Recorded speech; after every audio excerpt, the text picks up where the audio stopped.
took hold of office, we were assigned into the Ministry of Petroleum. We were doing about 1 million barrels per day. But as of today, I'm proud to announce to you that we are doing approximately 1.7 million barrels per day. This is inclusive of condensate. There is a difference between crude and condensate. But even for crude alone, we are doing approximately 1.5.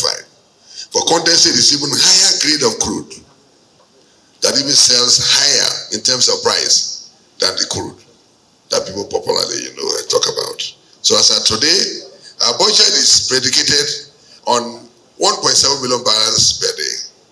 But plus condensate, we're already meeting our budget expectations. So I think we deserve a round of applause from you. At least we are meeting our own mandate. First of all, of producing what OPEC has given to us to produce, which is 1.5. We have exceeded it when you include condensate, and so we have achieved that. Our target is to ensure that we produce up to 2-3 million barrels per day, and we have the capacity to do so. Our problem hasn't been capacity. Our problem has been, so many other, factors which I don't want to bore you today, but one of them is the difficulty in evacuation. Our pipelines, some of them as old as 50 years, some of them as old as the industry, which started in 1956 in Bayelsa. And so, the lifespan of the pipelines have already expired. And so when a young man goes to those pipelines and he just touches the pipelines, they are busted. And so even if you produce, you have the challenge of evacuation. And that is why most of the flow stations are shut down because of evacuation difficulties. But we are addressing those problems. And that is why we are confidently saying that the issue has nothing to do with capacity, but the issue is basically technical and which we are addressing. And by the time we address them, within the shortest possible time, we'll increase production, to 2 million to 3 million. Let me also say, as part of, our achievement, is that when we got into the ministry, one of the biggest problems we faced was lack of investment in the last 12 years. Recall that recently, the global CEO of Total made a statement in Kigali, in Rwanda, and he said Nigeria hasn't seen investment for 12 years, which is true. But we're already changing the narrative. I was in a meeting with him on Saturday with Mr. President, and all the issues he raised are already addressed. Also to tell you that Total has also shown significant interest in the new bid rounds that have been announced. President approved a new bid round, which we launched in Houston sometime this month, and Total is already expressing significant interest in some of those blocks. So also there are IOCs, which means that the IOCs, we've been able to, rekindle the confidence of the investing community, and they are coming back. Even this morning, I was playing host to the global CEO of Schlumberger. Schlumberger is the biggest oil and gas service provider in the world. Schlumberger, among other companies like the Halliburtons, left Nigeria. Why did they leave? Because the policies were not favorable. They left because some people who were implementing the Local Content Act misunderstood the local content to be substitution of the IOCs. That wasn't the intent. I was in the Senate when we passed that law. The law was to build local capacity to play at their own level. As of today, no local drilling company can go to deep offshore to drill. It's still the exclusive, it's still within the exclusive capacity of the big oil servicing companies to go to deep offshore, where bulk of our production is coming from.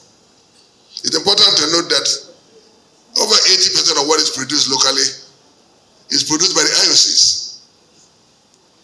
And the IOCs themselves have pledged that they are not leaving Nigeria, but they are trying to leave onshore and shallow waters to go to deep offshore, which is beyond our own capacity at the moment.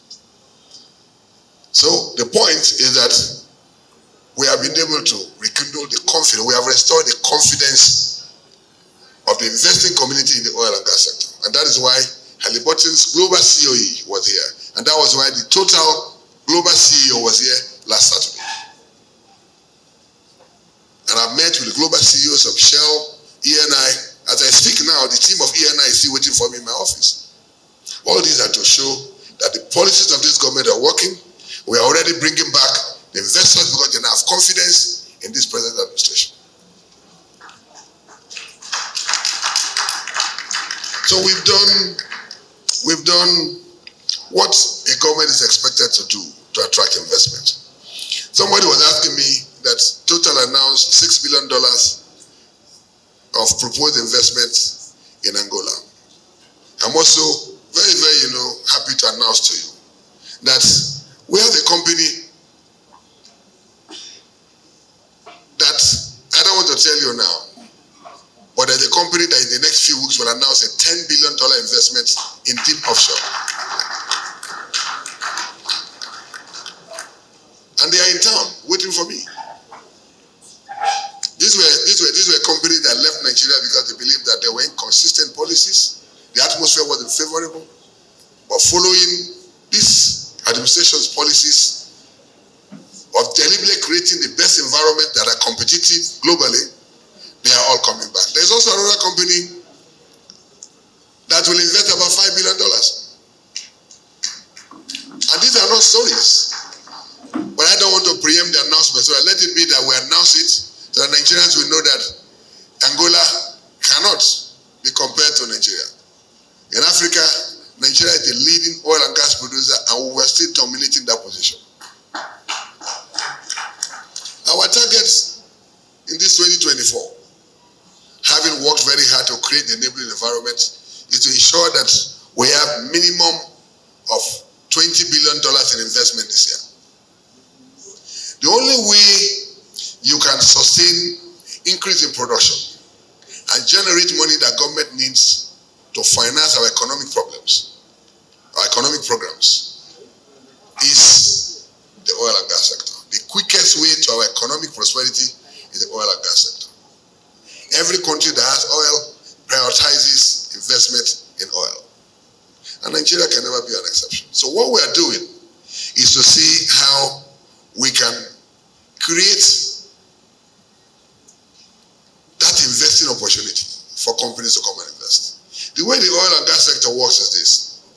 If you have an oil block and you do not sustain your drilling program, it's just like somebody who has dug a well, had to keep fetching, the thing will keep going down. This morning I was with a company, and that company alone is saying that they are happy that Slumbiche is back to town, and they have a drilling program of drilling 100 wells. You know what that means? That will be another major investment that will attract billions of dollars. You know, the Minister of Petroleum is not a ministry where you execute projects. Ours is to create the environment so that investors in the oil and gas sector can continue to invest in the sector. Nigeria still has the highest reserves in Africa. But the reason why we are not seeing the benefits of these huge reserves is because in the last 12 years, Nigeria's capital investment to reserve was the lowest in the world. We had only 5%. Angola had 46%. Mozambique had 97%. Guyana had 617%. You ask yourself the question, why did the companies in Nigeria failed to invest in the last 12 years? The reason is simple. The PIA took longer than ever to be passed. And nobody wants to invest billions of dollars in any crime where there's uncertainty. Now we have told them that the PIA is now passed. We have a stable governance structure. We have the best fiscals, and the president has signed executive orders. We have the best fiscal terms that are globally competitive.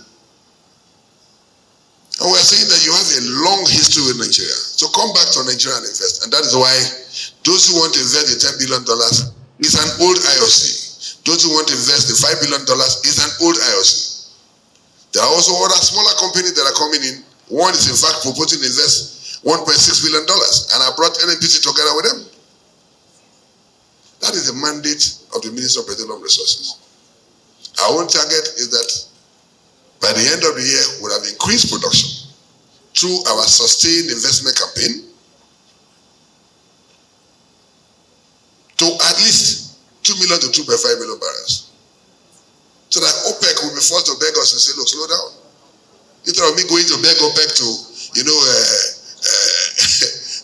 to sustain our meager, OPEC quota. Last year, I practically was begging OPEC. I had to travel to the president of OPEC, who was minister in Equatorial Guinea. I had to go to Saudi ahead just to lobby, because if they wanted to follow what the previous government had agreed, our quota would have been 1.2 million barrels. But I'm happy that at least we are meeting our OPEC quota and we are making all the decisions we need to make to ensure that we surpass this OPEC quota. I will not bore you, with too many other issues, but let me also, say that one of the reasons why the investing community is coming back is because, as a policy, we decided to eliminate all the bottlenecks. The bureaucracy in the system has been completely eliminated. You will agree with me that some companies will apply to renew licenses, and it will take 1 year to renew a license. Because somebody has to know somebody who knows the minister. But since I came, all that has been eliminated. You don't need to know me before I sign the extension. And I've also told the world that you don't also need to know me before I cancel your own. We must set uniform standards. Just like I don't expect you to come to my office for me to sign your license. If you do not perform according to the terms of your license, we also cancel it. Let us give it to those who have proven capacity, or technical and financially, to explore these oil wells. The biggest challenge we have is that we have thousands of idle oil wells that are not exploited. I give one example. There is one oil block between Rivers and then Akwa Ibom. That oil block has 117 oil wells, but only 10 are producing. The rest are just shutting. Why? No explanation. They're in the hands of somebody who may not have capacity to be able to explore. It's just like you have a tenant in a house. You must get a court order before you eject him. We cannot forcefully go in and put new people. So what we have done is to put framework in place to say, look, the PIA gives us authority to say, if you are given license, you have conditions attached to it. If you are not meeting those conditions, we can farm them out and give it to people who have the capacity to be able to produce them. Unless you bring out the crude oil deposit in the soil, there's the economic value. And the good news is that from the projections we have, oil price will still be stable in the next 4-5 years. It will hover between $80 to $90. This is the best time. Nigeria didn't make money when every other country made money.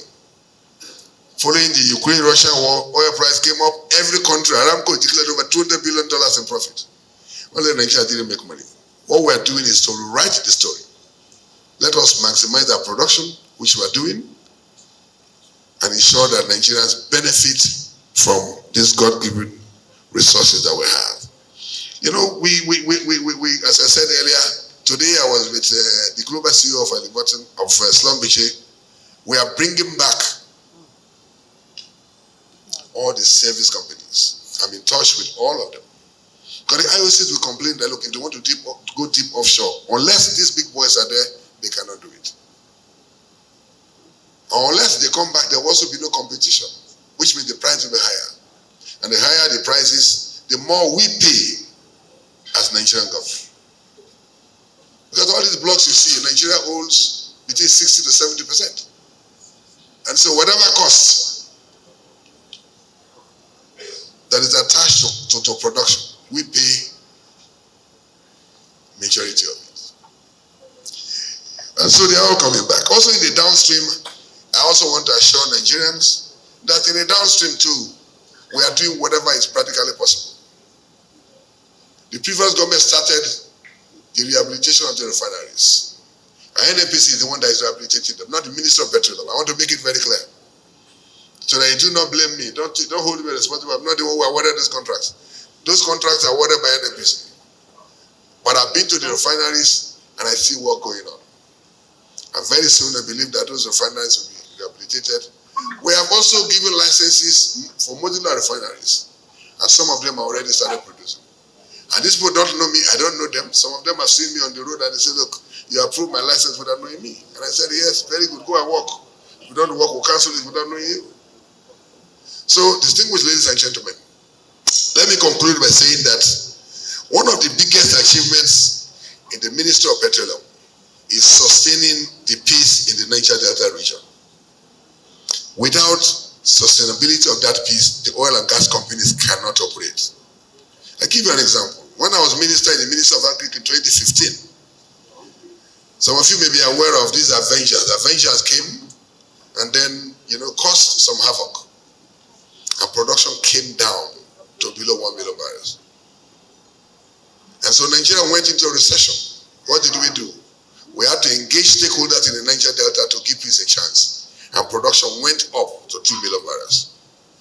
So without peace, all the policies we're talking about, all the efforts we're making will be a mirage. And so one of the biggest achievements is engaging the relevant stakeholders in the Niger Delta region to sustain the peace so that oil and gas companies can return and invest so that we can generate the money for the benefit of Nigerians. So, ladies and gentlemen, thank you very much for the opportunity. If there are specific questions, one will be very willing to answer. Thank you very much.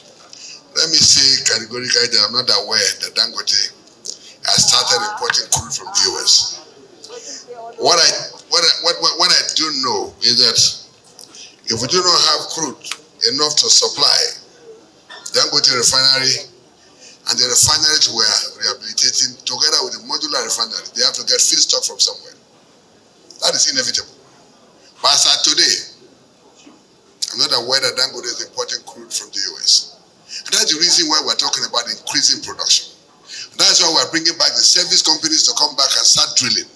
That's why I'm also telling you that, look, today or yesterday, a company told me of a drilling program of over 100 wells. The only way we can increase production is to continue, drilling. And in the past 12 years, that didn't happen. But it has started happening in significant numbers under this administration. So I can assure you that there will be no basis for anybody to import crude because we'll be able to supply the feedstock for all the refineries that are located in Nigeria. If you see queues in fuel filling stations, that doesn't mean there's any scarcity. Fuel is cheaper in the NNPC filling stations. So when you are driving and you see queues in some filling stations, it's not as if there's any scarcity. But the price between, what PMS is sold in the NNPC filling stations and the ones owned by IPMA members is made between the neighborhood of 60 to 80 naira per liter. And so some people prefer to go and queue under the NNPC filling stations to buy at a cheaper rate. That doesn't mean there's any fuel scarcity. This is one government that has been able to ensure that there is sustainability in the supply chain, particularly, for PMS. You could recall that before now, it was a perennial problem. Every year, you will see during the festive period in December, there will always be queues. But journalists are tasked to go and investigate. Last year, there were no queues in this country for the first time. That happened not by accident, but it was because of deliberate effort made by this government to ensure that there is product affordability and availability. That is in respect of that. On the issue of whether there is subsidy or not, I think that all of us in Nigeria know that from the very first day the president, took out of office, he said subsidy is gone. And I can confirm to you today that subsidy is gone. But the point must be made that look, all over the world, government finds a way to subsidize, maybe not fuel, but agro products. Are we not subsidizing food? We are finding a way to subsidize seed supply. We are finding a way to subsidize, fertilizer supply. There is some way. There's no responsible government that will not find, one way or another to be able to, ameliorate the sufferings of our people. But officially, there's a subsidy. Government is not paying subsidy. So please, I want that officially clear that there's no subsidy, in the country today. Somebody talked about, peace in the Niger Delta. Peace in the Niger Delta is as a result of collaboration between the security agencies and those of us in the ministry and other stakeholders, including the industry players.